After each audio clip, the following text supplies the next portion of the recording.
Hello my dear friends, you're in the Military Summary channel. On this short video we're going to discuss the most important events that took place during the previous night of the local time. And we have significant number of very interesting details and updates.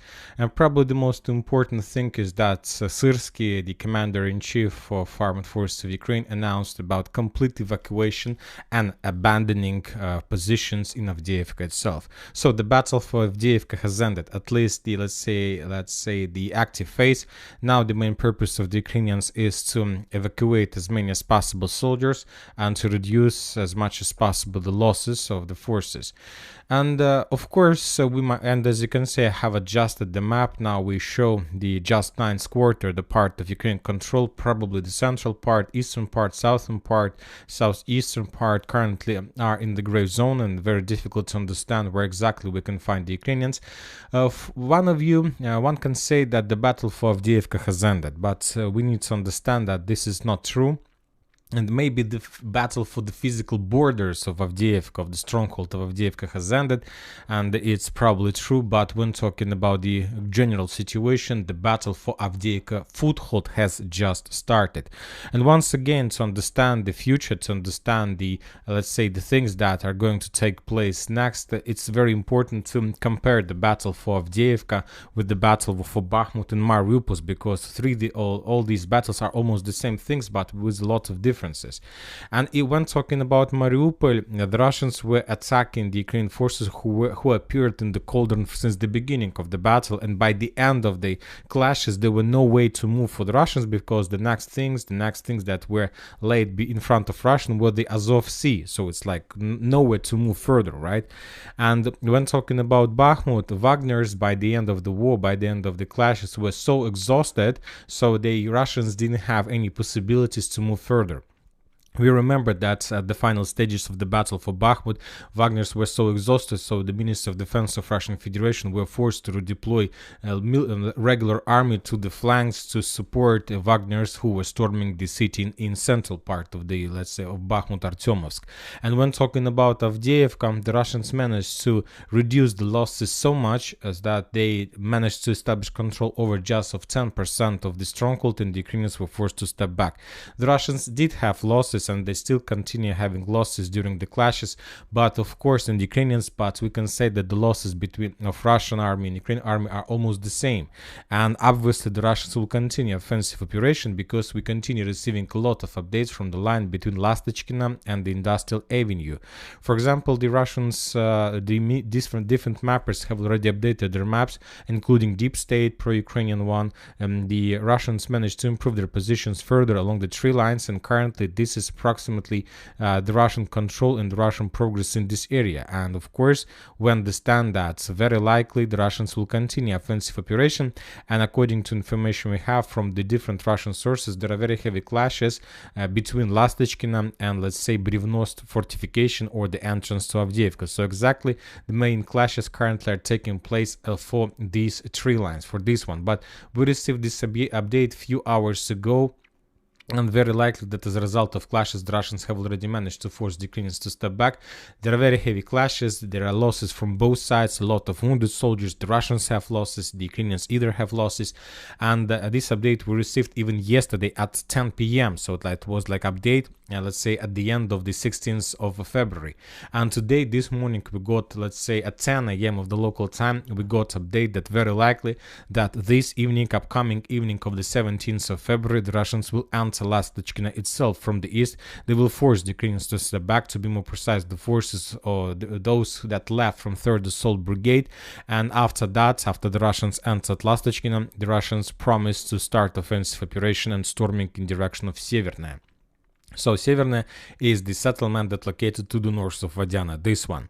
So the battle has just started, not for Avdiivka stronghold, because we understand that this is the game over, but about the foothold and the villages and settlements that located to the west of Avdiivka. And we're talking about Severnaya, Toninka, Lastachkina, Orlivka, Berdichi, Stepova, Semenovka, and many other cities and settlements, including the chemical plant. When talking about chemical plant, the 3rd Azov Brigade published their own video of the situation on the ground. As you can see, most of the forces currently located below the surface, but the Russians are saying that it's a very big mistake from the Ukrainian side, because the Russians are not planning to storm the area. They're planning to bomb this area with FAP 1500 or even something heavier, and they're going to repeat the destiny and the story of Azovstal. So this territory will be bombed, obviously. Furthermore, the Russians reported that Ukrainians are trying to hold this territory like a chemical plant Lastishkin, and they will try to do this regarding the losses until Zelensky returns after his Western European trip. As you know, Zelensky yesterday have signed the security agreement with Germany, and today we got report that Zelensky, after Germany visited France, and they signed a security agreement with France as well. So maybe Zelensky will visit additional countries, will sign additional agreements, and when he returns back, probably the Ukrainians will get some, let's say, business plan or something like this to understand what are they going to do next. But let's return back to Avdiivka and let's talk about the central part. As you can see, the Russians continue clashes. During the previous nights, the Ukrainian sources and the Russian sources published significant number of videos of small groups of Ukrainians who were moving from one street to another, mainly from the eastern and the southern part of Avdiivka in direction of the 9th quarter, and after that from the 9th quarter to the fields, and from the fields to the villages like Orlovka, Lastishkina and Severnaya.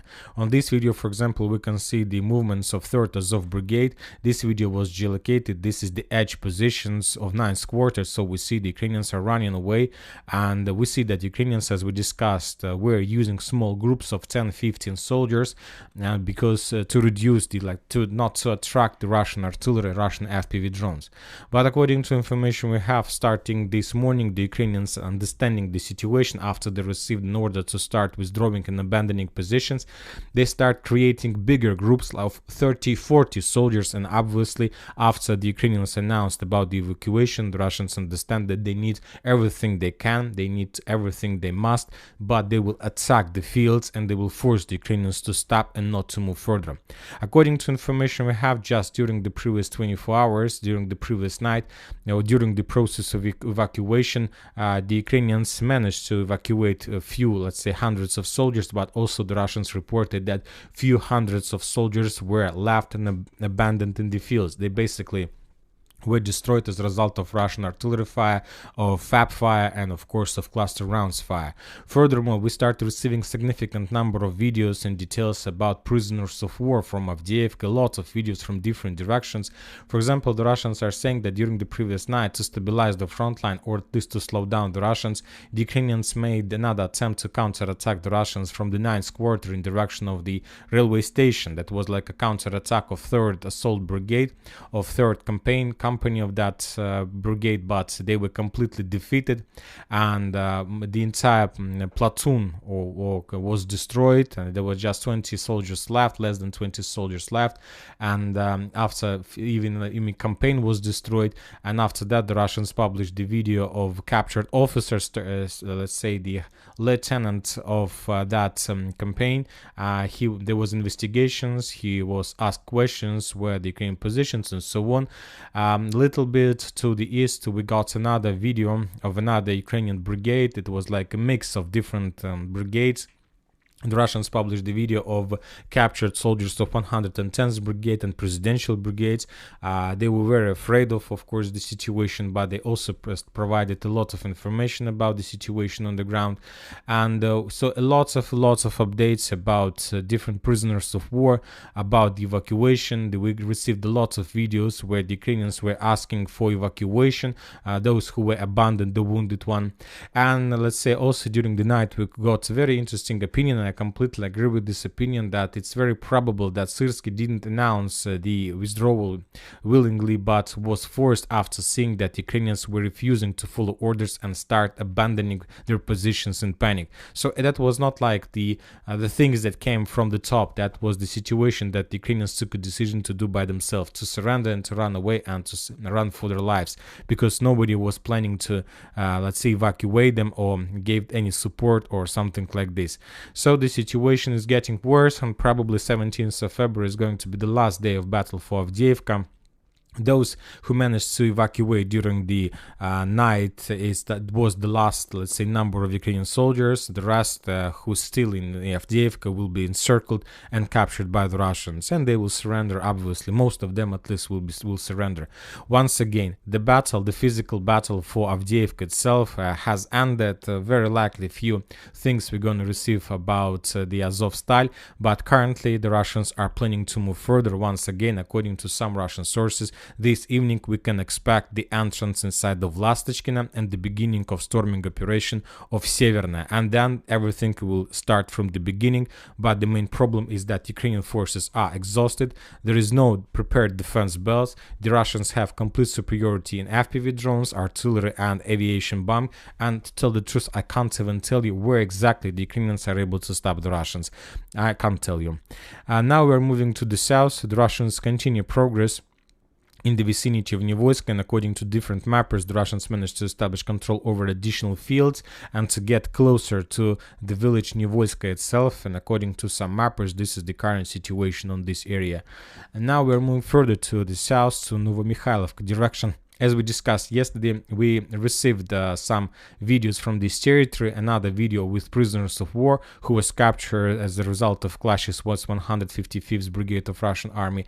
And today we got additional confirmation of Russian progress in this area, and we have the video of Russian storming operation of the northern farms now to the north of Novomikhailivka. On this video we can see the Russian stormtroopers clearing the trenches, and after that they start bombing and attacking some building farms, and after that the Russians started ground operation. So this video was geolocated. Very likely all these events took place somewhere here, and as you can see, according to Russian offensive operation, they managed to establish control over the building, clear it and capture it. So this video was published by the Ministry of Defense, so very likely that today we're going to receive more updates, and very likely we will adjust the map and to show the northern progress of Russian army or something like this. So obviously we see that the situation in this area is worsening for the Ukrainians as well. So we are waiting for today. Today we're going to receive a lot of updates, and obviously these updates can't be predicted by anybody. And another important thing that I'll remind you that just yesterday we were talking about complaints of 35th Brigade in the vicinity of Krynki, where the Ukrainians were complaining on their poor positions and poor situation on the ground, that there are lots of suicide cases among the personnel and so on. And today we received another video of complaints, but as I understand, from the forces of 19th Brigade. This brigade used to be located in Sever's direction, and they were saying the same, that we are tired, we're exhausted, we don't want to fight. And these guys from Ukrainian brigade were suggested the Ukrainian army to surrender and to stop this war and to go home. So the riot is about to start in Ukrainian army. Maybe it's already this process has already started, and maybe this is the reason why Zelensky was removed from Ukraine, as I told you, because this is too dangerous to continue keeping him on the territory of Ukraine. And that's it for today. Military Summer Channel reminds you, we condemn any violence in the world. Thank you for watching. Subscribe to my channel, put your likes to my Patreon, and have a good day. Bye bye.